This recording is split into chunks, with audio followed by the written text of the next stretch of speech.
এবার যুবতীরা যা করে ফেরেশতারা ওই সময় ঘুমের ট্যাবলেট খাবে না, ফেরেশতারা কিন্তু কিছুই খায় না, সেটা আপনারা জানেন নাকি?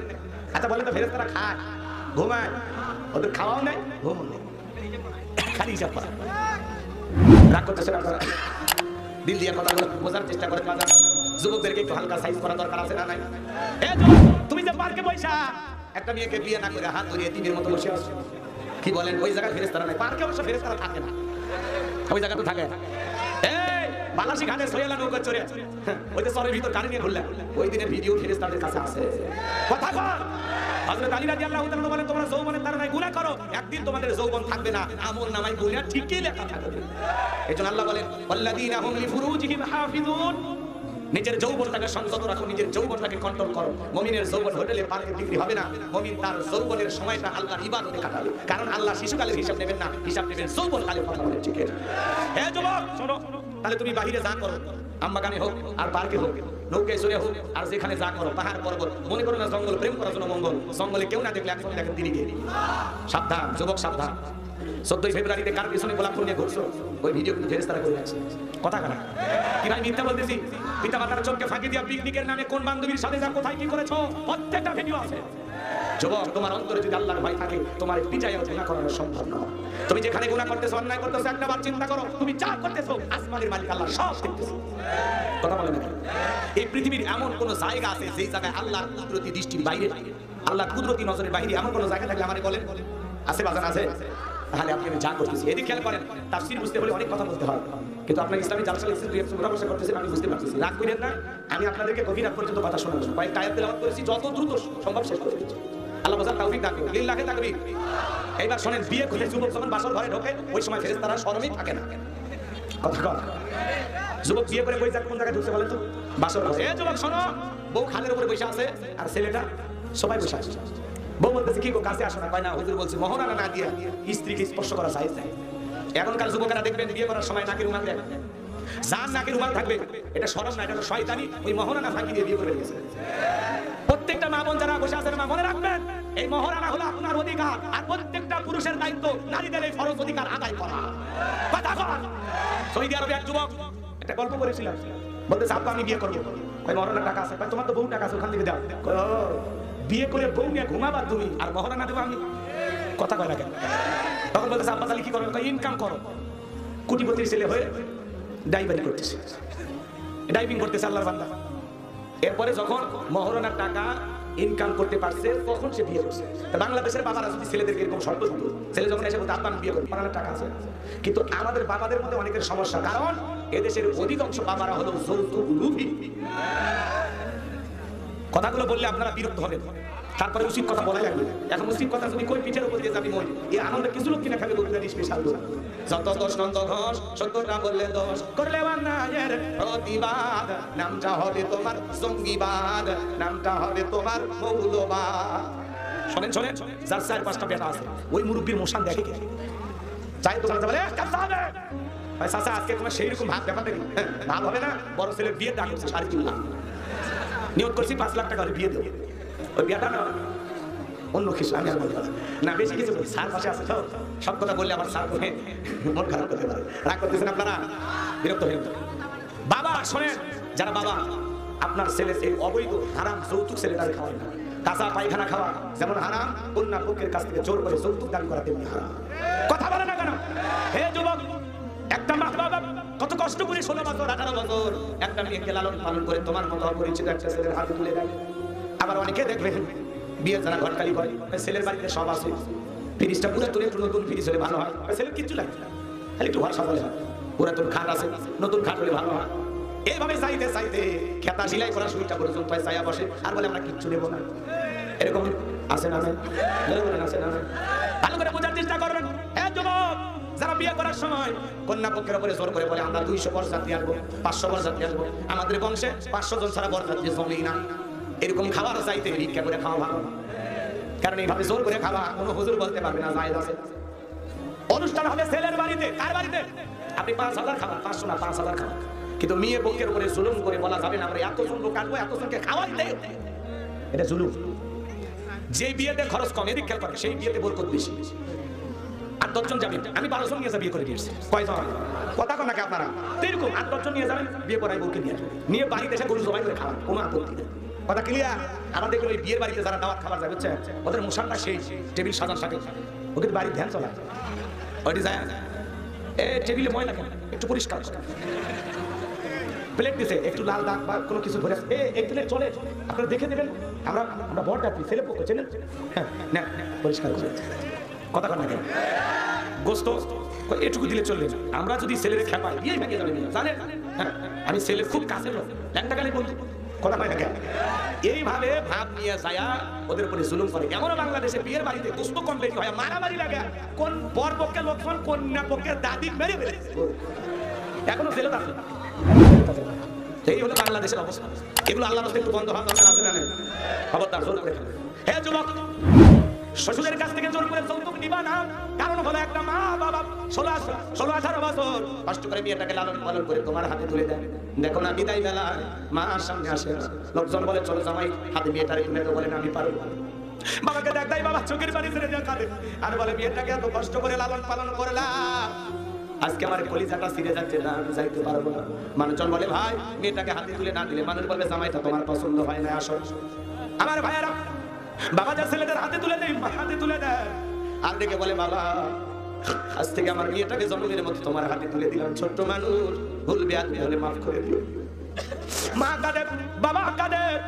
মেয়ের বিদায় বেলায় কত বাবা জ্ঞান হারায় ফেলে, কত মা অজ্ঞান হয়ে যায়। যুবক রে, যেদিন তুমি তোমার কন্যাটারে বিদায় দিবা সেই দিন বুঝবা একটা মা বাবার কতটা কষ্ট হয়। 16-18 বছর লালন পালন করেছে, ওই মেয়ের কাছ থেকে কোনো মা বাবা উপকার পায় না, কিন্তু তুমি বিয়ে করার পরে সমস্ত উপকার তুমি পাইবা। এই মেয়েটা তোমার সন্তান ধারণ করবে, তোমার জন্য ভাত রান্না করবে, তোমার কাপড় পরিষ্কার করে দেবে, তোমার যাবতীয় সেবা করবে, তোমার মা বাবার সেবা করবে। তাহলে এই মেয়ের দ্বারা যত উপকার তোমরাই পাইলা, আর সেই পরিবারের উপরে আবার জুলুম করলে আমার আল্লাহ বেজার হয়ে যাবে। খবরদার খবরদার, কেউ জোর করে যৌতুকের টাকা নিবা না। কোন কোন যুবক বিয়ে করা নাই? আমি গুনাহগারের বাপ বিলে ওয়াদা দাও, আমি দোয়া করব আল্লাহ করে যৌতুক না নিয়ে কুড়িপতি বানায়া দেবে, অভাব অনটন থাকবে না, দুঃখ দুর্দশা থাকবে না। কোন কোন যুবক আজকের মা পিতাকে ওয়াদা দিতে পারে হুজুর আমি জীবনে কোনোদিন যৌতুক নিয়ে বিয়ে করব না? কোন বাবা আছেন হাত তোলেন, বলেন হুজুর আমি যৌতুক নিয়ে ছেলেকে বিবাহ দেব না। এই বাবাও হাত তোলেন, ছেলেও হাত তোলেন, হাত না হাত না। কষ্ট হইছে আমার কথা কি ভাই? এগুলো কি ওয়াজ কি শোনার মধ্যে থাকবেন, আমল করবেন? আর এই বিয়েতে যারা গান বাজনা বাজায়, এটা মুসলমানের বিয়ে না, হিন্দুর বিয়ে না, এটা মুসলিমের বিয়ে না। মুসলমানের বিয়েতে গান বাজনা বাজানো জায়েজ না হারাম। সবচেয়ে বেশি খারাপ গ্রামের কিছু বয়স্ক মহিলা থাকে, এরা বিয়ের বাড়ি এসে বলে কে বাদলের মা তোমার ছেলের নাকি বিয়ে, বিয়ের বাড়ি তোমার গীতও নাই গানও নাই, এটা বিয়ের বাড়ি না মরার বাড়ি কে? ওই বুড়ি আসে গীত শুরু করে কথা বল না কেন? আবার গীত কই অনেক জায়গায় ছেলেরে গোসল করে এলাকায় দেখি কথা বল না কেন? আমার বিয়ের আগে আমার ভাবিরা এসে বলতেছে হুজুর তোমাকে তো এবার গোসল করা যাবে। আমি কি করিস তোরা? আমি কি কবে প্রতিবন্ধী হই? আর ঠিক আছে, আর তোদের গোসল করা দেওয়া লাগবে কেন? তোরা আমি মানুষ, আমার শরীরে হাত দিলে আমার শরীর ঠিক থাকবে? শরীরে যা গোসল আমি একলাই করি, কথা বল না কেন? কত ছেলেকে গোসল করা দেয়, গোসলের আবার গীত আছে। এবার এলে পাইছেন কই আপনারা? কোন তো এটা কোন ইসলাম? কে শিখেছে আপনারা? ভালো হয়ে যান।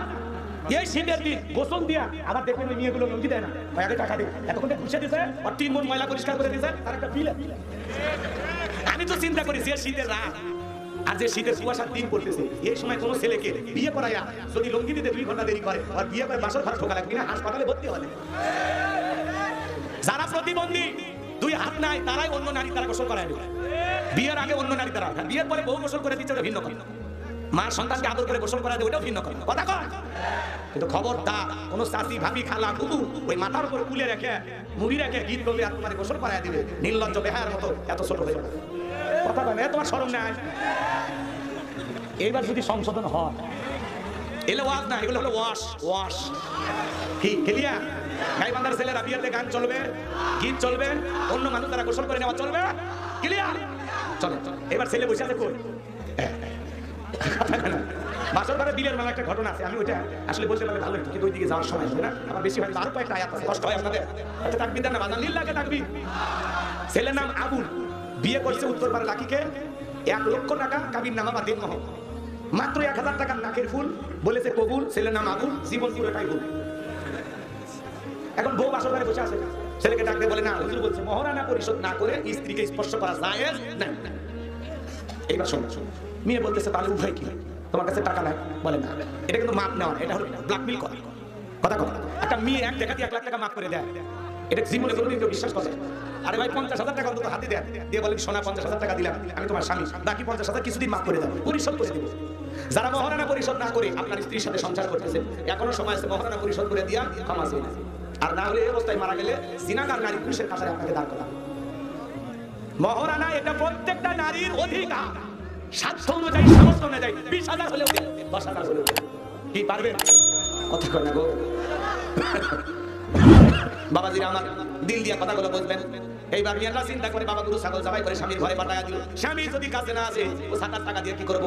আপনার মাফ করে দিলাম। এটা কিন্তু বাধ্য হয়ে মাফ করে। ফেরেশতারা এই সময় ভিডিও করেছে কিনা? জোরে বলেন করছে কিনা? যুবকরে, এজন্য তুমি আমি যা করি দিনের আলোতে, রাতের আধারে, গোপনে প্রকাশ্যে, ঘরে বাহিরে সব কথা লিপিবদ্ধ করা হচ্ছে। এজন্য আল্লাহ রাব্বুল আলামিন বলেন, কুল্লু নাফসিন বিমা কাসাবাত রাহিনা। প্রত্যেকটা ব্যক্তি তার মিসকিত কর্মের ব্যাপারে আবদ্ধ। তাহলে দিনের আলোতে, রাতের আধারে, গোপনে প্রকাশ্যে যা করব সব দেখতেছেন কে? আর লিখতেছেন কারা? ফেরেশতারা। তাহলে হিসাব করে কাজ করা দরকার আছে না? না জোরে বল। যুবক, সিনেমা হলে ফেরেশতারা দেখে, দেখে না? দেখে না? তুমি যে সিনেমা দেখতে গেছো, পতিতালয়ে গেছো, খারাপ কাজ করতে গেছো, সব লিখতেছে। আল্লাহর ভয়ে এখন থেকে এই যে কাঁধে আছে সিসি ক্যামেরা, কথা কয় না কেন? অফিসে সিসি ক্যামেরা লাগানো থাকলে ওই জায়গায় ঘুষ লেনদেন করে ভয় করে, সাইটে যায় লেনদেন করে। তারপর কাঁধেই তো সিসি ক্যামেরা, কথা কয় না কেন?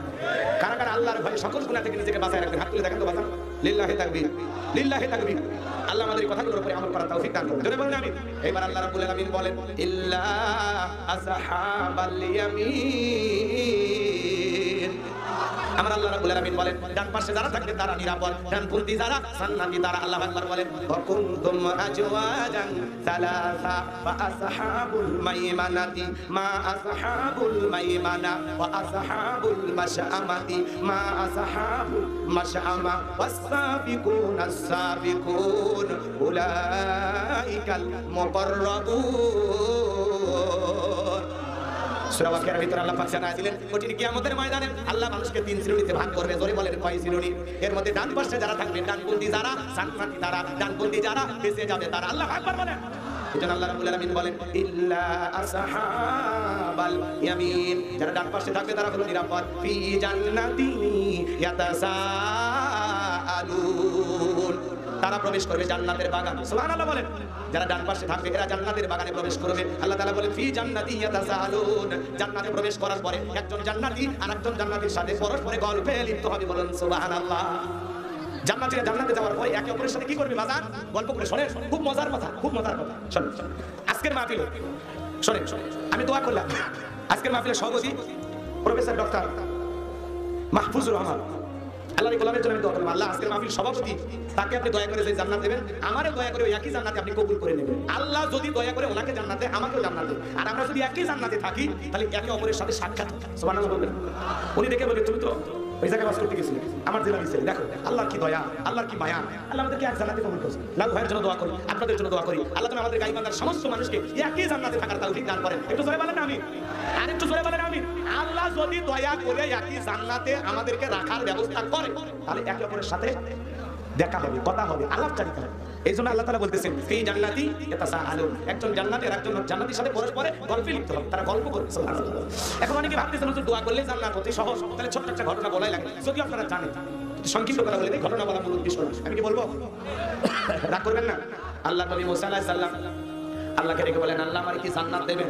আমার আল্লাহ ডেকে বলে, অবশ্যই জান্নাত দেব। নবী মানুষ কেন জান্নাত দেব না? নবী মুসা ডেকে বলে, আল্লাহ জান্নাতে আমার প্রতিবেশী কে হবে জানতে পারো ইচ্ছা হয়। প্রতিবেশী যদি ভালো হয় বসবাস করে শান্তি পাওয়া যায়। কথা বলেন না আপনারা? গ্রাম অঞ্চলে দেখবেন প্রতিবেশীতে ঝামেলা আছে না নাই? এক প্রতিবেশী আর এক প্রতিবেশী জান্নাতের রাস্তা বন্ধ করে দেয়। একটু কথা বলে বিষয় গেলে রাস্তা বন্ধ করে দেবে। হ্যাঁ, আমার সাথে ঝগড়া করে আমার বুকের উপর দিয়ে হেঁটে যাবি, এটা হবে না। কাটা দিয়ে বেড়া দিছি, খালি আর শেষ করবে। লাগু চেয়ারম্যান দিয়ে লাভ হবি না। আমি আগ্রহ খা, আমি এই জায়গায় শহীদ হয়ে যাবো, তাও তোর মতো লোককে এই রাস্তা দিয়ে হাঁটতে দেবো না হে, দেবো না হে। কথা কয় না? যারা এরকম অহংকার করবে বুঝে নেবেন ছোট লোক, এদের আত্মমর্যাদা বলে কিছু না, সামান্য শ্রদ্ধা সম্মান নেই। আপনি যে জায়গার বড়াই করতেছেন, এই মিয়া এই জায়গায় কবরে যাবেন, কিসের বড়াই? মানুষের বাড়ি একটু পানি নেমে যায়, ওটি গর্ত করে বন্ধ করে দেয়। কি রে ভাই, কি হয়েছে? জমিনের মালিক কি আপনি? তার না একবার অস্ত থেকে সেদিন ভাই এক লোক বলতেছে, হুজুর এইদিকে আমার বড় ভাই, এদিকে আমার আব্বা, এদিকে সামনে চাচা গেল, এই এলাকায় মোটামুটি যা দেখতেন সব আমাদের। আমি তখন বলি, ভাই এলাকা সবই আপনাদের, আল্লাহর কিছুই নাই। তখন বলছে, না হুজুর এলাকা আল্লাহর কিচ্ছু। আপনি আসেন, আমার সাথে আসেন, এই কথা বলে মসজিদের কাছে নিয়ে গেছে না, যে বলতেছে হুজুর এই এলাকায় আল্লাহ কোনো জায়গায় ছিল না, আমরাই 10 শতক জায়গা আল্লাহ দিয়েছি দিয়ে একটা মসজিদ করছি। ওরাই বলে 10 শতক জায়গা আল্লাহ দিয়েছে। আসমান জমিনের মালিককে, লিল্লাহি মুলকুস সামাওয়াতি ওয়া মা ফিল আরদ, আকাশ আর জমিনের একচ্ছত্র মালিকানা কার? এটা জোরে কোন কার? আপনি অহংকার করেন কেন? গান শুনেননি? ওই যে একটা গান ছিল, ঘরের জায়গা ঘরের জমি ঘর বানায় আমি রই, আমি তো সেই ঘরের মালিক নই। এই গানে তারা কি বোঝে? দাদা ছিল মালিক নাই, আব্বা থাকবে না, আমিও থাকবো না, অতএব প্রতিবেশীর সাথে ঝামেলা করা যাবে না। প্রতিবেশীর একটা হক আছে না নাই? খবরদার প্রতিবেশীর সাথে খারাপ আচরণ করবেন না। প্রতিবেশীর ব্যাপারে এত হক, এই হাদিসগুলো যদি আপনাদেরকে বলি আপনি অবাক হয়ে যাবেন। সময় নাই বলে দিল। আল্লাহ রাসূল বলতেছিলেন জিবরাইল প্রতিবেশীর ব্যাপারে এত কথা আমার কাছে নিয়ে আসতেছিল, আমি না জানি ভাবলাম কখন না জানি আল্লাহ এই কথা বলে যে প্রতিবেশীকেও সম্পত্তির ভাগ দিতে হবে। চিন্তা করা যায়। আপনি বাড়িতে ভালো রান্না করলে একটু কি করবেন? ঝোল বেশি দিন। প্রতিবেশী কেউ যদি চাইতে আসে ওখান থেকে গোস্ত না দেন, একটু ঝোল দেন। কথা কয় না দেন?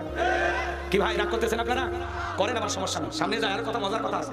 বিরক্ত হচ্ছেন বাজান গো আমার ভাইয়েরা, তাহলে জায়গা জমিনে বড়াই করবো না।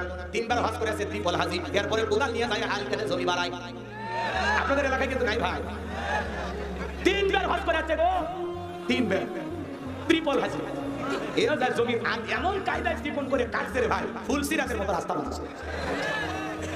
যারা জোর করে 1 বিঘা জায়গা এই দুনিয়ার জমিনে দখল করবে, এই চাঁদাবাজ দখলদার যারা আছেন, শোনেন কঠিন কিয়ামতের ময়দানে সাতব জমিন আল্লাহ তাআলা বেরি বানায় গলায় ঝোলায় নে। তোর কত জায়গা লাগে নে, কথা কর।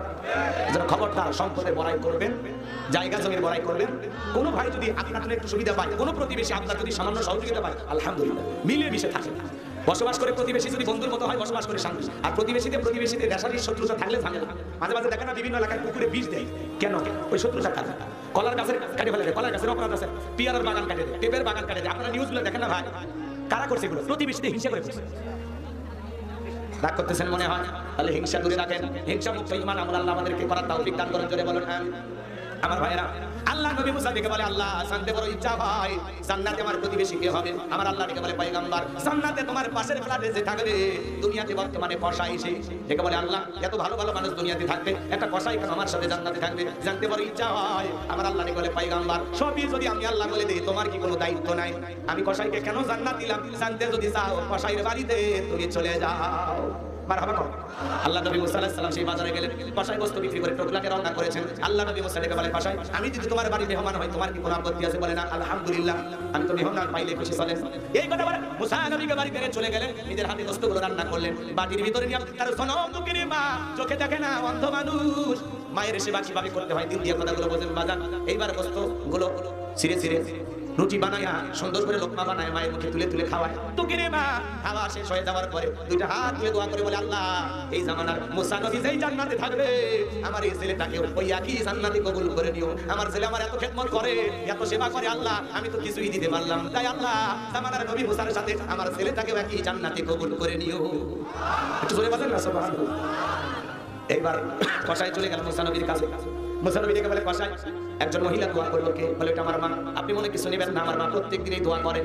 আপনি বলেন ওই জামানার নবী মুসা আর কই আমার মতো সামান্য কসাই আল্লাহকে এই দোয়া কখনো কবুল করতে পারে? মুসা নবী ডেকে বলে আমি বললাম জামানার নবী মুসা আর তোমার মায়ের দোয়া আল্লাহ কবুল করেছেন। আল্লাহ তাআলা নিজে আমাকে জানিয়ে দিয়েছেন আমি যেই জান্নাতে থাকবো, সেই জান্নাতের পাশের ফ্ল্যাটে আল্লাহ পাক তোমাকেও কবুল করে নিয়েছেন। চিৎকার মেরে বলেন সুবহানাল্লাহ। আল্লাহ কেন জান্নাত দিলেন বুঝতে পেরেছি, মায়ের দোয়ার কারণে। নবী মুসার সাথে একটা কসাইকে যদি আল্লাহ জান্নাত দেয়, সেই মা বাবার সাথে খারাপ ব্যবহার করা যাবে না, যুবকরে সেই মা বাবার মনে কষ্ট দেওয়া যাবে না। আল্লাহ বলে রব্বানা রাব্বুকা আল্লা তা'বুদু ইল্লা ইয়্যাহু ওয়া বিল ওয়ালিদাইনি ইহসানা। আল্লাহ বলে আমার ইবাদত করো, আমার ইবাদতের সাথে কাউকে শরীক করো না। আমার ইবাদতের পর তোমাদের দায়িত্ব হলো মাতা-পিতার খেদমত করা, তাদের সাথে উত্তম আচরণ করা, ভালো ব্যবহার করা। খবরদার যুবকরে মা বাবার মনে কখনো কষ্ট দেওয়া যাবে না। মা বাবা দোয়া করলে রিকশা চালক, ভ্যান চালক থেকে আল্লাহ কোটিপতি বানায় দিবে, ভাগ্যের তো দুয়ার খুলে দিবে। আর পিতামাতা যদি বেজার হইয়া দোয়া করে নেয়, 10 তলা 20 তলা বিল্ডিং এর মালিক হলেও রাস্তার ভিক্ষুক আল্লাহ বানায় দিতে পারে। পিতামাতা খুশি, আরশের মালিক আল্লাহ খুশি। পিতামাতা বেজার, আরশের মালিক আল্লাহ বেজার। এজন্য মা বাবার মনে কখনো কষ্ট দেওয়া যাবে না। কথা বলেন আল্লাহ তাআলা বলে হামালাতুহু উম্মুহু ওয়া হানানা আলা ওয়াহনি ওয়া ফিসালুহু ফি আমাইনি আশকুরি ওয়া লিওয়ালিদাইহি। আল্লাহ বলেন তোমার মা কষ্টের পর কষ্ট সহ্য করে তোমাকে গর্ভ ধারণ করে, 2-2.5 বছর বুকের দুধ পান করায়। সুতরাং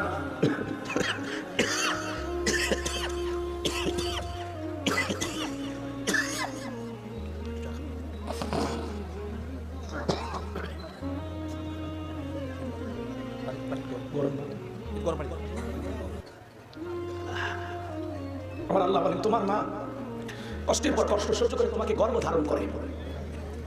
একটা মা সন্তানের জন্য কি পরিমাণে কষ্ট করে 5টা মিনিট আমি কি বলবো, এরপরে আমরা অন্য টপিকে চলে যাবো। কষ্ট হয় বলবো বাজান বলবো। আজকে প্রত্যেকটা পরিবারে মা বাবা বড় অবহেলিত, ওরা বড় অসহায়, ওদের দেখার কেউ নাই। সেই ছেলে মেয়েকে এত লালন পালন করে মা বাবা বড় করলো, আজকে সেই সন্তানগুলো মা বাবাকে বোঝা মনে করে দূরে ঠেলে দেয়। আমার যুবকেরা রে, আমার 2টা মিনিট কথা করে দিল দিয়ে বসে। একটা মা সন্তানটাকে পেটে নিয়ে 3-4 মাস মা খাইতে পারে না, মার বমি বমি ভাব হয়, মার খাবারের রুচিটা নষ্ট হয়ে যায়। সন্তান যখন আস্তে আস্তে মায়ের পেটে বড় হতে লাগে, 6-7 মাস যখন হয়ে যায়, আল্লাহ তাআলা মায়ের কলিজার সাথে সন্তানের 2টা পা লাগাইয়া দেন। আপনি আমি মায়ের গর্ভে যে জায়গাটা ছিলাম, এই জায়গাটা হলো মাত্র 10 ইঞ্চি। ভালো করে বুঝবেন বাজান, যেই সন্তানগুলো সবচাইতে কম মায়ের পেটে নাড়াচাড়া করে, মায়ের গর্ভে থাকা অবস্থায় 4,500 বার মায়ের কলিজায় লাথি মারে। আমার ভাইরা 7-8 মাস যখন হয়ে যায়, পেটটা অনেক বড় হয়ে যায়, মা ঘুমাইতে পারে না, চিনচিন করে ব্যথা করে, সারা রাত জায়গা নফল নামাজ বলে যে সব হয়, মায়ের আমল নামায় আল্লাহ তাআলা সেই সব লিখে দেয়। সন্তান ডেলিভারির সময় যখন চলে আসে, দুঃখিনী মা স্বামীর ঘরে ঢুকা, স্বামী 2টা পা জড়ায় কান্দে, মায়ের চোখের পানি যখন বাবার পাকে স্পর্শ করে, বাবা ঘুম থেকে জাগ্রত হয়, ডেকে বলে বিবি এত রাতের বেলায় কেন কান্নাকাটি করো, কি হয়েছে তোমার? ডেকে বলে স্বামী কত মহিলা সন্তান জন্ম দিদিকে মারা যায়, আমি যদি মারা যায় আমারে মাফ করে দিও, বড় ভয় লাগে গো স্বামী, দীর্ঘদিন আপনার সংসার করলাম, তুমি মাফ করে দেন। এই কথা বলে মা সংসারের চাবি বাবার হাতে বুঝিয়ে দিয়ে দাইমার ঘরে চলে যায়। প্রসবের যাতনায় মা দাঁত মুখ কামড়ায়, কি যে ব্যথা, কি যে কষ্ট, দুনিয়ার মা ছাড়া কেউ বুঝবে না। নবীর এক সাহাবী মাকে কাঁদি করে নিয়ে খানায় কাবা তওয়াফ করতেছেন। আমার নবী থেকে বলে সাহাবী কাঁদে কি বলে হুজুর আমার মা। বিশ্বনবী থেকে বলে সাহাবী বড় ভালো কাজ করতেছো। সাহাবী থেকে বলে হুজুর আমি যে আমার মাকে কাঁদি করে নিয়ে হজ করাইলাম, আমি কি আমার মায়ের হক আদায় করতে পেরেছি? বিশ্বনবী থেকে বলে সাহাবী আল্লাহ যদি তোমাকে কিয়ামত পর্যন্ত হায়াত দেয়, আর তুমি যদি তোমার মাকে কাঁদি নিয়ে এমনি ভাবে খানায় কাবা তওয়াফ করো, তোমার মা তোমাকে জন্ম দেওয়ার সময় প্রসবের যাতনায় উআ শব্দ করেছিল, ওই একটা উআ শব্দের হক দুনিয়ার কোনো সন্তান আদায় করতে পারবে না। সাহাবী রে আমার কিসমতে জোটে নাই মা বাবার সেবা করা, তুমি বড় ভাগ্যবান, কখনো মা বাবার মনে কষ্ট দিও না। এজন্য বিশ্বনবী বলেন ওমা জান্নাতুকা ওয়া নারুকা, তোমার পিতামাতাই তোমার বেহেশত, তোমার পিতামাতাই তোমার যুবক। আল্লাহ তাআলা বলেন বিশ্বনবীর মাধ্যমে আল্লাহ বিশ্বনবী জানিয়ে দিয়েছেন ওমা জান্নাতুকা ওয়া নারুকা, তোমার পিতামাতাই তোমার বেহেশত, তোমার পিতামাতাই তোমার দোজখ। আমার ভাইয়েরা পিতামাতা খুশি, আরশের মালিক আল্লাহ খুশি, পিতামাতা বেজার, আরশের মালিক আল্লাহ বেজার। এজন্য মা বাবার মনে কষ্ট দেওয়া যাবে না। যুবক মা সন্তানটাকে জন্ম দেওয়ার সময় প্রসবের যাতনায় ছোট্ট বালতির মতো এক বালতি রক্ত ঢেলে ফেলে যায়, কত মা জ্ঞান হারায় ফেলে। কিছুক্ষণ পরে মা যখন হুঁশ ফিরে পায়, একে বলে কই আমার সোনা মানিক আমার কোলে দাও। মা সন্তানকে কোলে নাই, গালে মুখে চুমা খায় আর বলে বাঁচা জন বেঁচে থাক, আল্লাহ তোরে বড় মানুষ বানান। হে যুবক, যে মা তোমার আমার জন্য এত কষ্ট করলো, নিজে না খাইয়া তোমার আমার মুখে খাবার তুলে দিল, ওই মা বাবার মনে কষ্ট দেওয়া যাবে না। যুবক যারা ঝগড়া লেগে রাগ করে মা বাবাকে আলাদা করে দেয়, ওই যেন মা বাবাকে আলাদা করে দেয় নাই, নিজের ভাগ করতে গিয়ে জান্নাতটা আলাদা করে দিয়েছে। কথা বলেন ঠিক কিনা? মনে রাখবেন যাদের মা বাবা বৃদ্ধাশ্রমে চলে গেছে, কপালে নেই কেন আপনার জন্য জাহান্নামের আগুন রেডি হয়ে আছে। কথা বলেন না কেন? কোন আলেমের মা বাবাকে বৃদ্ধাশ্রমে পাওয়া যায় না, কোন রিকশাওয়ালা ভ্যানওয়ালা এদের মা বাবাকে বৃদ্ধাশ্রমে পাওয়া যায় না। সমাজের সবচেয়ে ধনী শিল্পপতি বেশি শিক্ষিত পণ্ডিত যারা পিতামাতাকে বোঝা মনে করে বৃদ্ধাশ্রমে রেখে আসে তারা। হে যুবক, মা বাবার মনে কষ্ট দিও। সুন্দরী বউটা ভাইয়া পাগল হয়ে যায় না, বইয়ের ভালোবাসা বইয়ের কাছে, মায়ের ভালোবাসা মায়ের কাছে। কথা বলেন ঠিক আছে? এজন্য বাসর ঘরে বউকে স্পষ্ট করে বলতে হবে আমার পিতামাতা যতদিন বেঁচে থাকবে এক পাতিলে রান্না হবে, হাঁড়ি পাতিল আলাদা হবে না। বলে দিতে পারে না? বউ পাইয়া মাথা গরম হয় সেলফি তোলা নেবে, পাগল ছেলে কথা কা। কষ্ট হয়, কষ্ট হয়। যুবক মা বাবার মনে কষ্ট দেওয়া যাবে না, মা বাবাকে ধমক দেওয়া যাবে না। আল্লাহ বলে ওয়াকুল্লাহুমা কাওলান কারীমা, সম্মান সূচক আচরণ করো, নম্র ভদ্র হয়ে বিনয় আচরণ করো। মা বাবাকে চোখ রাখানো দেখা যাবে না, গালি দেওয়া যাবে না, বাজে কথা বলা যাবে না। সব সময় এদিক খেয়াল করে, এই ভাই এ ভাই বস, ও ওটা বাদামালা ভাই, আচ্ছা ঠিক আছে এদিক আমার দিক আমার দিক শোনেন। বলেন তো বাজান, প্রধানমন্ত্রীর সামনে যদি আপনারা দাঁড়ান সম্মান করবেন না? কথা বলা, একটা থানার ওসির সামনে গেলে সম্মান করবেন না? হ্যাঁ কথা বোঝেন? বোঝেন? একটা এমপির কাছে গেলে তার সম্মান দেখাবেন না? একটা এমপি প্রধানমন্ত্রী থানার ওসির চাইতে মা বাবার সম্মান কম না বেশি? জোরে বলেন। আজকে আফসোস লাগে, জোড়া ডালি দেওয়া বন্ধু আপনার বাড়িতে দাওয়াত পায়, ভিআইপি খাবার খাইয়া যায়, আর পাশের বাড়ি মা বাবা ভর্তা দিয়ে ভাত খায়, ফিরাও তাকায় না। এরা সন্তান না, বন্ধু বান্ধব তাদের আমরা মূল্যায়ন করি, মা বাবার মূল্যায়ন বুঝি না। একটা ভিআইপি লোকের গল্প করেছিলাম, তার বাড়িতে অনেক দামি খাবার হয়েছে, তেহেরি নেহেরি বিরিয়ানি মুরগি রোস্ট গরু গোশত কোনো কিছু হবে খাওয়া দাওয়া শেষে একটা ভাঙা প্লেট একটু খাবার দিয়া ছোট্ট ছেলেটাকে বলতেছে বাবা তোর দাদু ভাইকে দিয়ে দে। এখনকার বাচ্চারা তো কম্পিউটার কথা বলে গো এক একটা বিজ্ঞানী সেই বুদ্ধি বাচ্চা জিজ্ঞাসা করে না এটা কি ওইটা কি আপু এটা কি ওইটা কি জিজ্ঞাসা করে না মাথা ঘুরে ফেলে দেবে আছে না বাবা ছোট বাচ্চা বলে সাব্বা আমরা এত ভালো খাওয়া খাইলাম দাদুর জন্য একটু খাবার ব্যাপার তখন বলতেছে তোর দাদুর বয়স হয়ে গেছে এই প্লেটে খাইয়ে চলে যাক এটা দিয়ে তখন বলতেছে আব্বা তাহলে আমি প্লেটটা যত্ন করে রাখবো ঠিক দাদুর মতো যখন আপনার বয়স হবে এই প্লেটে করে আমি আপনাকে খাইয়ে দেবো। শিক্ষিত মানুষ বিবেকের দরজা খুলে গেছে ডেকে বলে বাবা বলেন বিশ্ববিদ্যালয়ে যা শিখতে পারি নাই আজকে তোর কাছে তাই শিখলাম। প্লেটের খাবার ফেলে দিয়ে সন্তানকে বুকে জড়ায় নিয়ে বাবাকে নিচে রুমে ফেলায় রাখছে ওখান থেকে নিয়ে বিল্ডিং এর উপরে নিয়ে গেলেন তিনতলায় নিয়ে যায় বাবাকে গোসল করায় দিয়ে আরামাইশ করে সুন্দর জামা কাপড় পরায় দিতেছে আদর যত্ন করতেছে। এই দৃশ্য দেখে বিবি বলতেছে কি ব্যাপার এই বৃদ্ধ মানুষটাকে আবার উপরে তুললেন ব্যাপারটা কি তখন বলে আজ থেকে আমরা যা খাবো বাবাও তাই খাবে আমরা যা করবো বাবাও তাই করবে আমরা এই রুমে ঘুমাবো পাশের রুমে বাবা ঘুমাবে বাবাকে নিয়ে যদি করি বাড়াবাড়ি 1 2 3 পাঠায়া দিব বাপের বাড়ি। আপনার বউকে আপনি বলেন তোর ব্যবহারে আমার মা বাবা যদি কষ্ট পায় তোর খবর আছে আর বউ যদি কোনো বেয়াদবি করে খবরদার লোক সম্মুখে বউকে শাসন করবে ঘরের দরজা বন্ধ করো বউকে বুকে নেন কপালে 8-10টা চুমা খান খায় বলে শোনা আজকে যে তুমি ব্যবহারটা করছো এটা আসলে না করলে তুমি পারতে বাস এই শাসন আপনার বউ ভালো গেছে। আর আপনি কি করেন একেবারে রাখালের হালেও পাল্টি নিয়ে এসে বৌরি এমন কায়দায় ভিটায় মানুষ কয় কে রে বৌরি এত মারিস কেন ভাই মারবো না এর আজকে বামটা গেছে বউয়ের মুখে বামটা চলতেছে কত আল্লাহ বউ মারার জিনিস না বউ হলো ভালোবাসার জিনিস। এরা হলো বাঁকা হারের তৈরি করা বেশি সোজা করবে গেলে জীবনেও সোজা হবে না হ্যাংটা ঘুরে ঘুরে কষ্ট হয়ে যাবে এরা কাজের মতো কথা কয় এদেরকে সোজা করার ক্ষমতা কারণ না। নবী রাসূলদের বউ পর্যন্ত অভিমান করতো আর আপনার আমার বউ করা স্বাভাবিক সোজা করা ধৈর্য ধারণ করবে কথা কয় না গো কি রাগ করছেন কয়েকটা সুন্নত আছে ওইদিকে যাবো না আমি অনেক রাগ হয়ে গেছে কষ্ট হয় আপনাদের কষ্ট হয় আমার ভাইরা দিল দিয়ে কথাগুলো বোঝার চেষ্টা করবেন। আমি গুনাহগার যে কথা বলতে চাই বাবা তাহলে বইয়ের ভালোবাসা বইয়ের কাছে মায়ের ভালোবাসা মায়ের কাছে বইয়ের কথা শুনে কখনো মা বাবার মনে কষ্ট দেওয়া যাবে না। কোন কোন যুবক মা বাবার খেদমত করে তাদের মুখে হাসি ফোটায় তাদের দোয়া নিতে রাজি দুইটা হাত তুলে মালিককে দেখা আল্লাহ আমাদের সবাইকে পিতামাতার খেদমতকারী সন্তান হিসেবে কবুল করুন জোরে বলুন আমি যুবক এই গ্লাসে আমি ফু দিলাম হুজুরও ফু দিল কাজ করতেও পারে না করতে পারে তোমার মা বাবা কিচ্ছু জানে না এমনি ফু দিলে আমাদের সাথে 1000 গুণ বেশি কাজ করে। তুমি পীর সাহেবের পায়ে দেয়াল মালিশ করো তোমার ঘরে তো মা বাবাই হলো দুনিয়ার সবচেয়ে বড় পীর মায়ের পায়ের নিচে সন্তানের বেহেস সেই মা বাবার সাথে বেয়াদবি করা যাবে ভুল করেও মা বাবার কষ্ট দেবে। বউ আপনারা নানামুখী কথা বলবে হ্যাঁ তুমি কি তোমার মায়ের একাই সন্তান আরো 4-5টা সন্তান আছে তারা দেখে সব দায়িত্ব কি তোমার আমাদের ভবিষ্যৎ নাই বউ কিন্তু ভবিষ্যৎ চিন্তাবিদ কথা কয় না গো যার বউ এই ধরনের উল্টাপাল্টা কথা বলেছে তুমি তোমার মা বাবা ভাই বোনের জন্য খরচ করবে না খবরদার মা বোন যারা আলোচনা শুনতেছেন শুনে যান যে স্ত্রী চাইবে স্বামী তাড়াতাড়ি মারা যাক স্বামীর সম্পদ কমে যাক সেই স্ত্রী বাধা দেবে কথা কয় না মনে রাখবেন আপনি যদি চান আপনার স্বামীর সম্পদ বৃদ্ধি হোক স্বামী দীর্ঘদিন বেঁচে থাক তাহলে বাধা দেওয়া যাবে কারণ পিতামাতা রক্তের আত্মীয় স্বজনের জন্য সম্পদ খরচ করলে সম্পদ আল্লাহ বৃদ্ধি করে দেয় হায়াত বৃদ্ধি করে দেয় বলে সুবহানাল্লাহ তাহলে মনে থাকবে তো ইনশাআল্লাহ। আর বউ যত কথাই বলো চুপচাপ থাকবে প্রতিবাদ করবেন না বইয়ের কাছে বোকা সাজার চেষ্টা করবেন ব্যালেন্স করে চলতে হবে মায়ের ভালোবাসা বাবা মার ভালোবাসাকে গোপনে চালিয়ে যেতে হবে বইয়ের কথা শুনে তাদের ভালোবাসার দরজা বন্ধ করা যাবে না ওদের ভালোবাসার দুয়ার বন্ধ করে দিলে আল্লাহ জান্নাতের দুয়ার বন্ধ করে দিবে এই কথা কন না আপনারা তাহলে মা বাবার মনে কখনো কষ্ট দেওয়া যাবে না ব্যালেন্স করে চলতে হবে। আপনার বউ যতই বুঝায় কলে কলে আপনি খরচ ঠিকই চালিয়ে যাবেন আপনার বউ জানো আপনাকে বুঝাইতে বুঝাইতে এই কথা বলতে বাধ্য হয়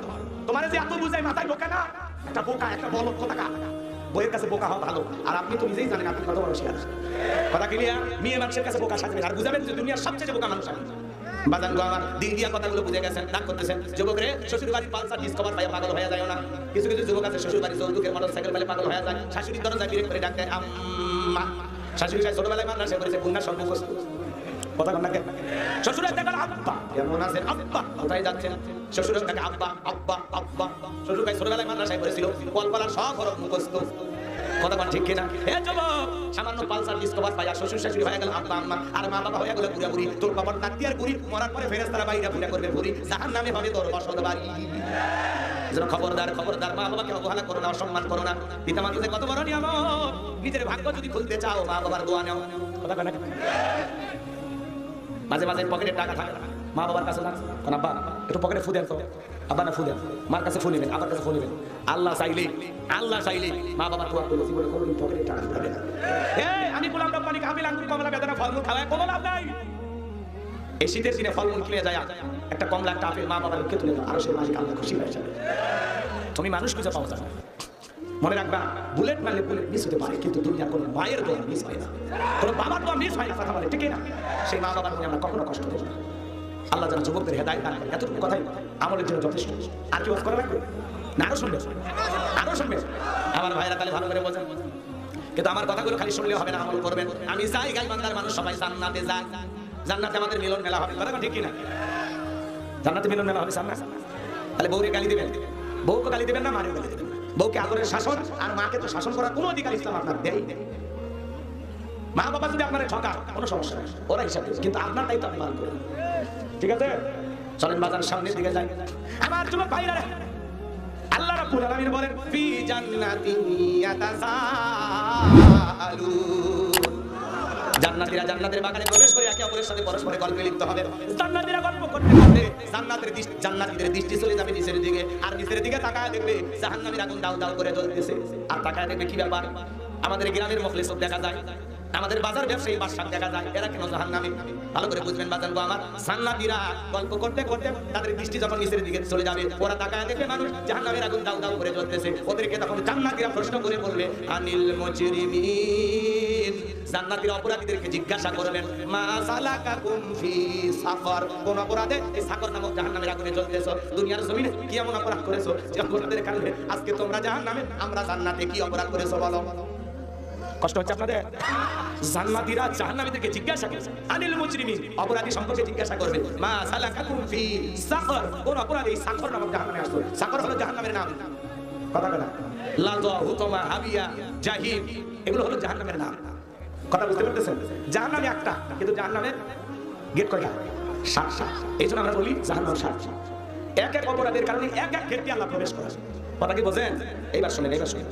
এই সাকর নামক জাহান্নামের আগুনে যারা জ্বলবে পুড়বে, এরা তখন জান্নাতীদের কাছে 4টি অপরাধের কথা স্বীকার করবে। সরে বলেন কয়টি? আল্লাহ যাদেরকে হাত দিয়েছে 4টা আঙ্গুল তুলে বলেন তো অপরাধ কয়টি? হাত নামান বাজান গো আমার। জাহান্নামীরা তখন বলবে ক্বালু লাম নাকু মিনাল মুসাল্লিন।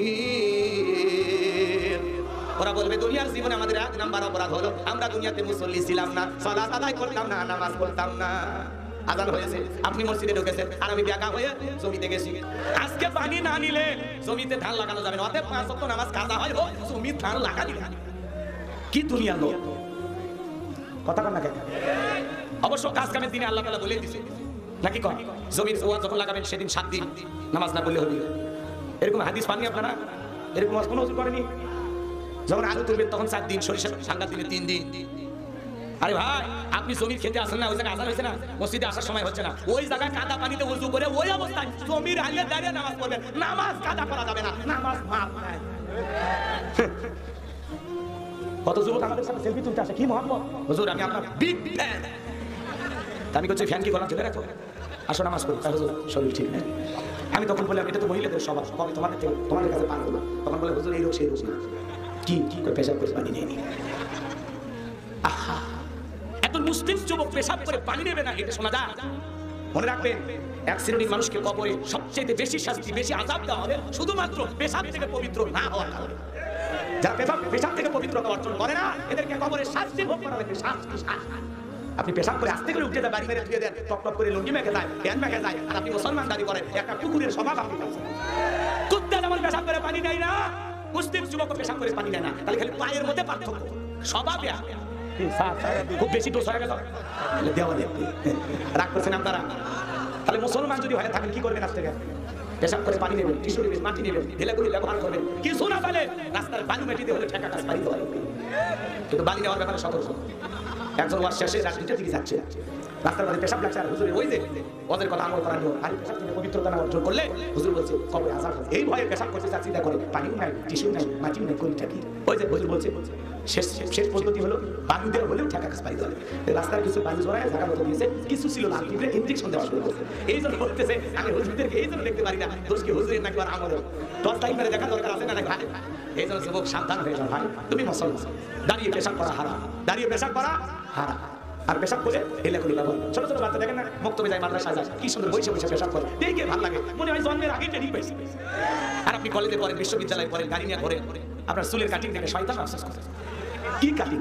পুরো চুল কাটিয়ে পিছনে বান্ধবী নাম্বার লিখে রাখছে, অ্যাঙ্গেলে একটা ছেলের নাম লিখে রাখছে। আমি তখন বললাম তোমার নাম কি? রাজু। কয় না, কি কমান আপনি বুঝছেন না পিছনে আনতে কান নাম সেটা শুনবে চাচ্ছেন হুজুর ওই অ্যাঙ্গেলে বাড়িতেছি কান নাম কয় আমার প্রেমিকার নাম বুঝি না স্যার আমি বুঝি না এজন্য মাথার নাম লিখে বলছি আমি বলছি বিয়ের আগে যদি মাথার তুলিস এই বউ এত তো মাথার উপর কাটাল লাগে কেন কথা বলতে মেয়ে মানুষকে লাইবে এত মাথার তোলা লাগে মহিলারা আছে মা বোনেরা আবার শুনতেছে আমি ভুলেই গেছি আচ্ছা ওদেরকে একটু হালকা বোঝানোর দরকার আছে না আমাদের গায়ে মা বোনেরা কিছু মনে করবে কষ্ট হয় 2 বছরে এই মাহফিল আসার কথা 2 বছরের কাজ 1 বছরে আদায় করে তারপরে বাড়ি চলবে নাকি তাকবীর লিল্লাহ তাকবীর আর যারা পারেন আমার গাড়িতে আমার ড্রাইভারের কাছে আমার লেখা একটা বই আছে শেষ বিদায় মৃত মানুষকে কিভাবে বিদায় করতে হবে মৃত ব্যক্তিকে চুমা খাওয়া যায় না স্বামী স্ত্রী মারা গেলে একে অপরকে গোসল করাতে পারবে কিনা চুম্বন করতে পারবে কিনা হ্যাঁ ছোট বাচ্চা মারা গেলে বড় মানুষ মারা গেলে কিভাবে দাফন কাফন করতে হয় নদী এলাকায় চতুর্দিকে নদী মানুষ মারা গেছে ওই ব্যক্তির দাফন জানাজা কিভাবে করবেন অনেক কথা প্রত্যেকটা কথা বলি আছে কথা বুঝতে পারতেছেন এরপরে আত্মহত্যা মারা গেলে তার জানা যায় যাবে কিনা জান্নাত জাহান্নাম সম্পর্কে আখিরাত সম্পর্কে ঈমান আমল সম্পর্কে 2টা গজল সহ 76 পৃষ্ঠার এই বইটা আমার মোবাইল নাম্বার সবকিছু বইটার ভিতরে লেখা আছে যদি পারেন আপনারা নিয়ে যাবেন আরেকটা দাওয়াত বগুড়ায় আমার মাদ্রাসা আছে আপনারা অনেকে শুনছেন শুনেনি 3 বছর হলো আমি মাদ্রাসা দিয়েছি 70 জন ছাত্র বিশেষ করে যদি আপনাদের এলাকায় কোনো বাচ্চা আমার মাদ্রাসায় রাখতে চান আমার সাথে যোগাযোগ করবেন অনেক সার দিয়ে আমি রাখার চেষ্টা করি ইনশাআল্লাহ যারা 2 টাকে পড়াইতে চান আমার প্রত্যেক বছরে আমার মাদ্রাসার বার্ষিক মাহফিল রমজান মাস আগামী 7ই মার্চ আমার মাদ্রাসার মাহফিল দোয়া চাই কষ্ট হয় আমি কি বাকি কথাগুলো বলবো বাবা তাহলে তারা কি বলবে ক্বালু লাম নাকু মিনাল মুসাল্লিন এই যুবকে বইয়ের কথা বললাম দেখে রাগ করছো এগুলো বই পড়তে হবে 50 টাকা হাতিয়ে দিয়ে সিনেমার বই নিয়ে যাই এগুলো তো কিনবা না তোমরা কেন উপন্যাস প্রেম কেন কাঁদায় যৌবনের মৌ বলে অভিশাপ করে আর মিলন হবে কত দিনে তোর মহরণের পরে কথা কোন ঠিক কিনা এগুলো আজে বাজে উপন্যাস কিলে চরিত্র ধ্বংস হয়ে যাবে প্রত্যেকটা মুসলমানের ঘরে যেন একটা সিরাত গ্রন্থ থাকে নবীজির পূর্ণাঙ্গ জীবনী শুরু থেকে শেষ পর্যন্ত জানা দরকার আছে না পড়বা খালি এমবি তুলে বান্ধবীর সাথে টাঙ্কি মারিস না তোদের খবর আছে আমি শেষে এদিকে সাইজ করে নিয়োগ করছি এখন বলে আমার মারামারি লাগতে পারে তোমাদের জন্য স্পেশাল কিছু বলার দরকার আছে না নাই যদি পারেন মুনাজাতের পরে মঞ্চে পাবেন সাকিব ভাইয়ের কাছে আর এখন যারা যাচ্ছেন ড্রাইভারের কাছে নিয়ে যাবেন তাহলে কি বলবে তারা ক্বালু লাম নাকু মিনাল মুসাল্লিন ওরা বলবে আমরা দুনিয়াতে মুসল্লি ছিলাম না সালাত আদায় করতাম না একই গ্রামে বসবাস করেছিলাম আজান দিয়ে আপনি মসজিদে গেছেন আর আপনার চোখের সামনে আমি দুনিয়া নিয়ে ব্যস্ত ছিলাম মাঠে গেছি ঘাটে গেছি বলবে ভাই চাকাটা বাজারে আমাদের দোকান ছিল আজান দেওয়ার পরে আমি দেখেছি আপনি দোকানদারি বন্ধ করে মসজিদে চলে গেছেন আর আমি মনে করেছিলাম বেশি লাভ হবে তোমার দোকান বন্ধ এই সুযোগে আমার বেশি বেচা কিনা হবে এই যে লোভে কইরা দোকান খুলে রাখছিলাম আলহাকুমুত তাকাসুর হাত্তা যুরতুল মাকাবির প্রাচুর্যের প্রতিযোগিতা সম্পদের প্রতিযোগিতা লোভ লালসা মানুষকে আল্লাহ বিমুখ করে রাখে মানুষের লোভ লালসা থামবে কখন হাত্তা যুরতুল মাকাবির যদি যেদিন বনি আদম কবরে যাবে আর এই কবরের মাঝে যেদিন আপনার আমার মুখের ভিতরে প্রবেশ করবে সেদিনই আপনার আমার লোভ লালসা মিটে যাবে কবরের মাটি মুখে না ঢোকা পর্যন্ত বনি আদমের দুনিয়ার লোভ কমবে আল্লাহ রাসূল বলেছেন বনি আদমকে যদি এক মাঠ ভর্তি স্বর্গ দেওয়া হয় এরপরে সে আরেকটা মাঠের আকাঙ্ক্ষা করবে যার একটা মাঠ ভর্তি স্বর্গ দেওয়া হয় দ্বিতীয়টাও যদি আল্লাহ দেয় সে দ্বিতীয়টার আশা করবে এত লোভ হলো বনি আদমের কথা বলেন আরে আজান হলে দোকান চালু থাকবে না বন্ধ আজান হলে মাঠে খেতে কাজ চলবে না বন্ধ আজান হয়েছে যখন কাজ বন্ধ হবে তখন আল্লাহর ডাকে সাড়া দিয়ে আগে হুকুম মানে এরপরে যদি দোকানে বসেন আল্লাহ বরকত দেবে যে কয়েকটা কাস্টমার 15-20 মিনিট দোকান বন্ধ থাকার কারণে আসে নাই নামাজ পড়ে আইসা আল্লাহর নাম নিয়ে দোকানে বসে ওর চাইতে 10 গুণ কাস্টমার আল্লাহ ব্যবস্থা করে দেবে কপাল মোহা আর সততাই ব্যবসার মূলধন যারা সৎ ব্যবসায়ী ওদের দোকানের চাবি ধরে সাঁটা ধরে মানুষ বসে থাকে অন্য দোকানে খরচ করে না এজন্য মাল বিক্রি করলে 1 নাম্বার বিক্রি করবে ভেজাল বিক্রি করবে কথা বলে দেখো আমার সবচেয়ে ভালো লাগে কিছু মার্কেটের সামনে লেখা থাকে নামাজের বিরতি দোকানদার এখন নামাজে গেছে আমরা তো এরকম সমাজই চাই কথা ঠিক কিনা তাহলে আজান হলে মসজিদে যাওয়া দরকার আছে হ্যাঁ যুবক মুরব্বীরা মসজিদে যায় তোমাদেরকে দাওয়াত দেয় তোমরা কি ভোট খেলা নিয়ে আসছো মুরব্বী কয় হাতে যায় ভোট খেলা বন্ধ করো সব মসজিদে যায় কয় মুরব্বী আপনি তো বুঝতেছেন না আমাদের বয়সে আপনি কি করছেন মুরব্বীকে অপমান করে ছেড়ে দেন আর পরে দোস্ত মুরব্বী আজকে সেই তুমি মুরব্বী দেওনি গো তুমি নিজেরটা নিজে মুরব্বীর কথা শুনে যদি মসজিদে যাইতা কপাল খুলে যেত আর মুরব্বীকে বেজার কইরা তার দাওয়াত গ্রহণ না করিয়া দুনিয়ার খেলা নিয়ে ব্যস্ত আছে না খেলার মজা কবরে গেলে কথা কোন হ্যাঁ আজকাল বহু মানুষকে আমি নামাজে দাওয়াত দিই ভাই চলেন মসজিদে যাই না যান পরে আরে মুসলমানের শরীর সবসময় পবিত্র থাকবে না ঢাকা মাত্র মসজিদে যাবে যায় না গো যায় না কয় গোসল করিনি এই হইছে ওই হইছে না তাক করতে না বাজার পায়ে হাত জমে করো তাহলে জাহান্নামে যারা আগুনে জ্বলবে এদের 1 নাম্বার অপরাধ যারা দুনিয়াতে সালাত আদায় করতে না তাহলে নামাজ পড়ে জান্নাতে যাবে নাকি বেনামাজি হয়ে জাহান্নামে যাবে কথা বলেন আল্লাহর হুকুম 5 ওয়াক্ত সালাত কদ আফলাহাল মুমিনুন আল্লাযীনা হুম ফি সালাতিহিম খাশিউন আল্লাহ বলেন অবশ্যই মুমিনেরা সকল যারা নিজেদের সালাত বিনয়ের সহিত নম্রতার সহিত আল্লাহর ভয়ে সালাত আদায় করে কারা আল্লাহর ভয়ে 5 ওয়াক্ত সালাত আদায় করে হাত তুলে দেখান আল্লাহ আল্লাহ আমার গাইবান্ধার সব মানুষদেরকে নামাজি বানায়। একটু জোরে বলেন না আমিন। এইবার বাজান গো আমার জাহান্নামীরা বলবে আমাদের 2 নাম্বার অপরাধ ওয়ালাম নাকু নুতঈমুল মিসকিন। ওরা বলবে আমাদের 2 নাম্বার অপরাধ হলো আমরা অভাবগ্রস্তদেরকে সাহায্য সহযোগিতা করতাম না, আমরা দুঃখী মানুষদেরকে খাইতে দিতাম না, দরিদ্র মিসকিন যারা ছিল এদেরকে আমরা সাহায্য সহযোগিতা করতাম না, এদেরকে খাইতে দিতাম না, বলতে দিতাম না, সাহায্য সহযোগিতা করতাম না। তাহলে 2 নাম্বার যারা মিসকিনদেরকে সাহায্য সহযোগিতা করে না, গরিব দুঃখীর খোঁজ খবর নেয় না, এরা থাকবে সাকর নামক জাহান্নামে। আল্লাহ রাসূলের কাছে এক ফকির এসে বলে নবী একটা কাপড় দেন জামা দেন। আল্লাহ রাসূল নিজের পরনে জুব্বা খুলে দিয়ে দিয়েছে। সুবহানাল্লাহ বলবেন না?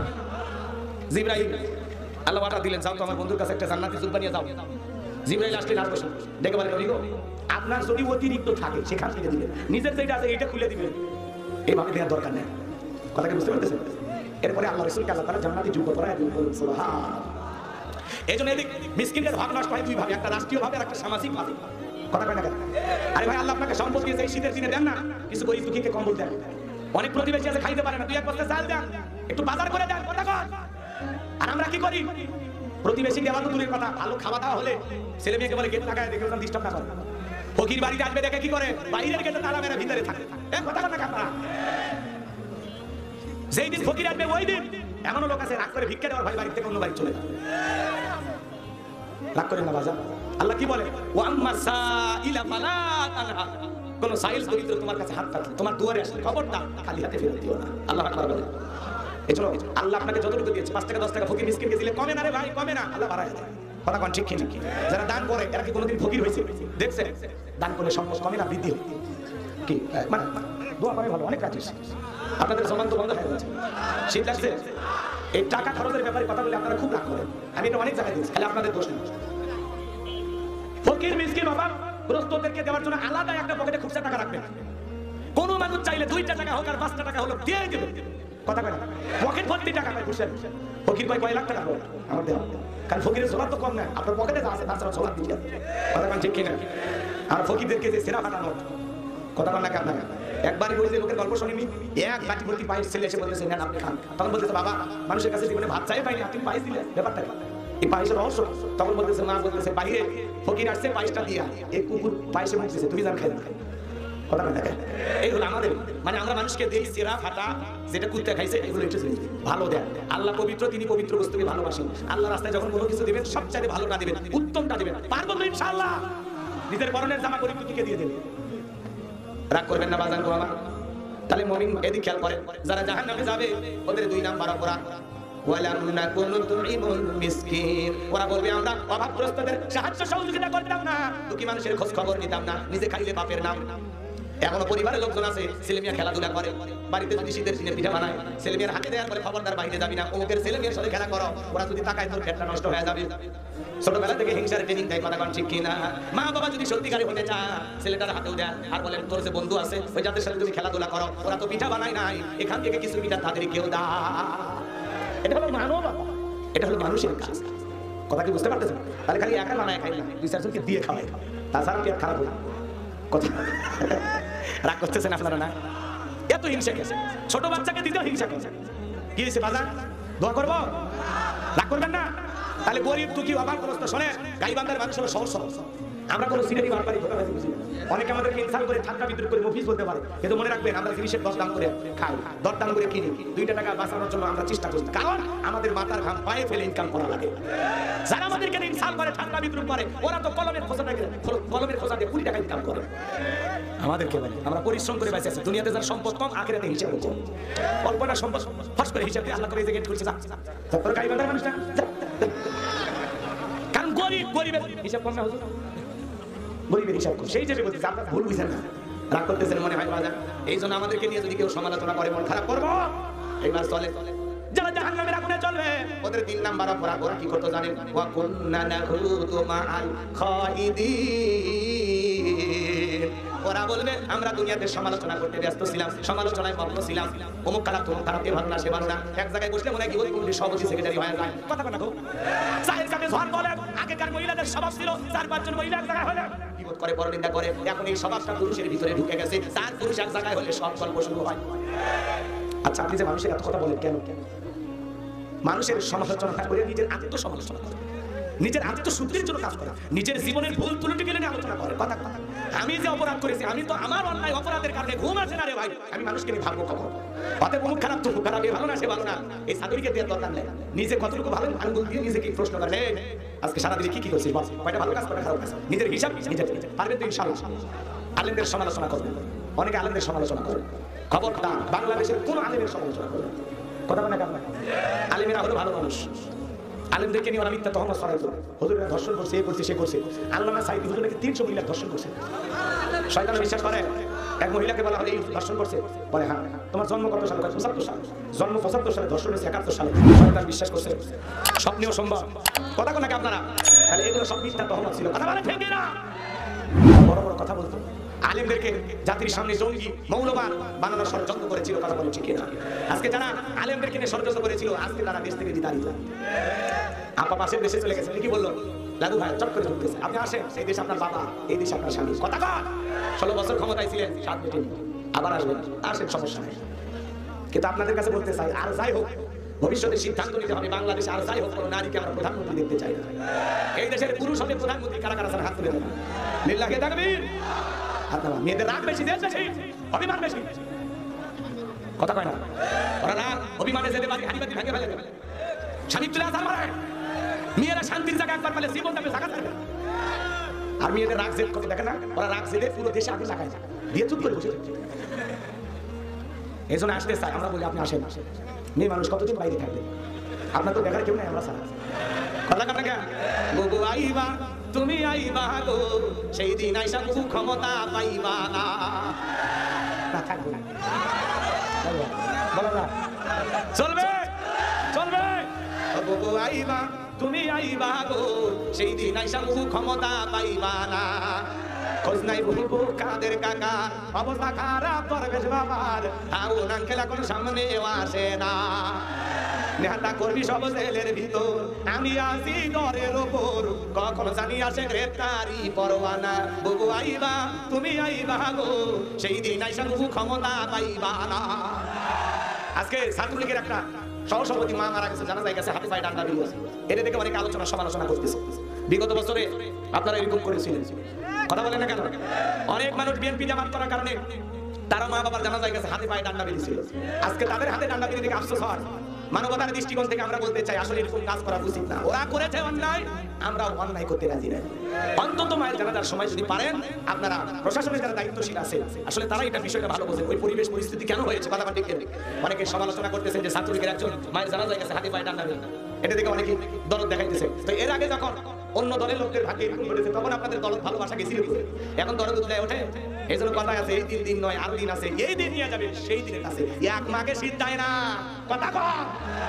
এই মাঘের সিরাজ কেদা কম্বল আর এক মাঘে নিয়ে যা। এই জন্য আজকে আফসোস লাগতেছে। আমি বলতে চাই প্রশাসনের ভাইদেরকে বলবো, যদি কোনো কারণে আপনাদের মনে হয় হাতের ডান্ডা বেরি, পায়ের ডান্ডা বেরি, এগুলো খুলে দিলে সমস্যা নাই, আপনারা নিরাপত্তা দিতে পারবেন। কারণ অনেক আসামি মায়ের জানাজা ফেলে পালিয়ে যেতে পারে না। এখন ওনারা কেন রাখছেন, এটা সমালোচনা হয়েছে। আমরা বলবো এটা প্রশাসনের ভাইরাই এর জবাব দিবে, কথা বলছি কিনা। আর আমরা বলবো যেহেতু আমরা রক্ত দিয়ে নতুন স্বাধীনতা এনেছি, আমরা যেন কারোর প্রতি জুলুম না করি। ঠিক আছে তো ইনশাআল্লাহ? যদি সম্ভব হয় মানবতার দৃষ্টিকোণ থেকে, তাহলে হাত পায়ে হাত করে খুলে দেন, মায়ের জানাজা চলতো, এটা আবেগের জায়গা। কথা বলে ঠিক কিনা? কষ্ট হয় নাকি আপনাদের? আমার কথা বিরক্ত হয়েছে, হতে পারে, আফসোস নাই। আমার ভাইয়েরা তাহলে বাজানগো আমার বোঝার চেষ্টা করেন। ওরা বলবে আমরা দুনিয়াতে সমালোচনায় ব্যস্ত ছিলাম, তাহলে মানুষের সমালোচনা করা থেকে বিরত থাকবেন। মনে রাখবেন, যারা সমালোচনা করে এরা হলো নিচু মনের মানুষ।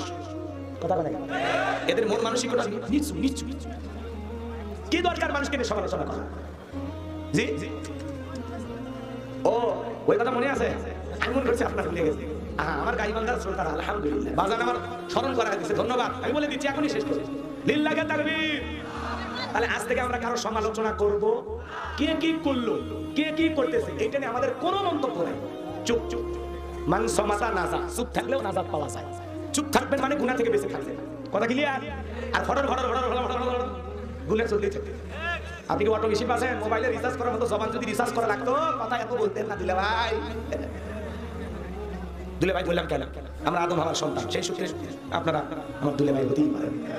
ডোনাল্ড ট্রাম্প আমাদের দুলে ভাই, বোঝেন না? আদম হাওয়ার সন্তান আমরা সবাই, তাহলে সেই সূত্রে ভাই, এই হিসাবে ভুল বুঝবেন না, ঠিক আছে? দুনিয়ার সব নারী পুরুষ আমরা ভাই বোন।